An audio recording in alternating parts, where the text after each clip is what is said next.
आज हाथ खोल के कहने आओ राई कम्यूनिटी ट्रस्ट खोल आओ। खुदा दी कसम तुसी साडे पर आओ। कोई भी भरा भट गया होया घर आजे ते असां उहनूं सीने लाण वास्ते हाज़र हां। असां उहनूं सीने नाल लाण वास्ते हाज़र हां। किसी का कोई इख्तलाफ नहीं,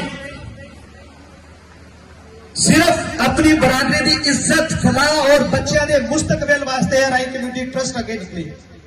मैं माजरत चाहना, प्रोग्राम बहुत ज्यादा लंबा हो गया है ते बाकी माजरत करनी भी चाहिए। मेरे सारे भरा बैठे ने, कबीले के बैठे ने, कुछ छोटे ने, कुछ बड़े ने, कुछ बुजुर्ग ने, लेकिन फिर भी माजरत, लेकिन थोड़ा बस टाइम लांगा, ज्यादा नहीं।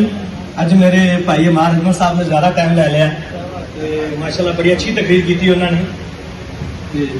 मैं अज सब तो पहला जिन्हें मेरे भरा दूर दराज तो आए ने, कोई बखर तो, कोई बादलपुर तो, कोई चिश्तियां तो, कोई चीछाबस्ती तो, कस्सो तो, कोई लीए तो, कोई सिंध चो, शेखूपुर तो, जिहदा नाम ना लै सकिया माजरत, उन्होंने सार मैं दिल की अथा कराई ना शुक्रिया।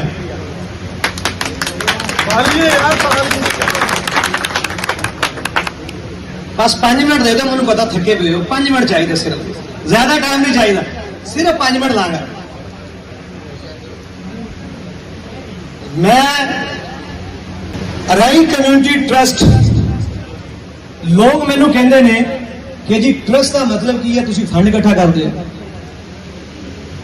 ट्रस्ट का मतलब तुहानू नहीं पता। ट्रस्ट का मतलब है सिर्फ एतमाद, कि तुसी साडे ते एतमाद कर लो, असां तुहाडे ते एतमाद कर लेंगे, एक बंधन च बंध जाइए। कोई ट्रस्ट का मतलब है नहीं कि असां लोगों को फंड इकट्ठा करना ते ना अलहमदुलिल्लाह ए राई कम्यूनिटी ट्रस्ट फंड दे चल रही। राई कम्यूनिटी ट्रस्ट बनाने की जरूरत क्यों आई ते असां एक कदम क्यों चुकया? अज तो तकरीबन पौने 2 साल पहला